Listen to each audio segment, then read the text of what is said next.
Hi, I'm on this side. We've got a Nissan Kicks, and we're gonna take the glove box out. Come on over.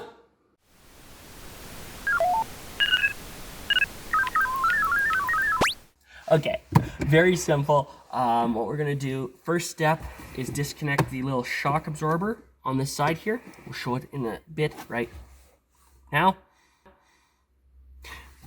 You squeeze these the sides here, it's gonna pop down. And if we just wiggle on it, you can see there's two little plastic it's held on with the plastic cogs. And there is where our little dampener goes. Okay, let's put that aside. Let's remove the screws. We're gonna have one up here. We have to take the latch assembly screws off as well. On the top here, there's 4 and 5, 6, 7, and 8. Cool. So here's your dampener that was showing you before. Beak. Okay.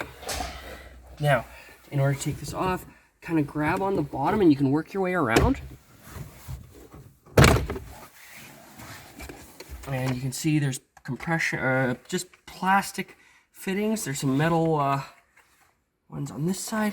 There's not much on this side.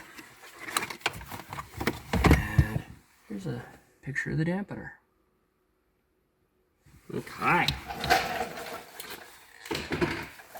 So this is going to give us a nice access to this module here. Why do we want that? Well, we're going to add a remote start. If you found that video useful, give it a thumbs up. If you want to see what I tear apart next, consider subscribing. Thanks for watching.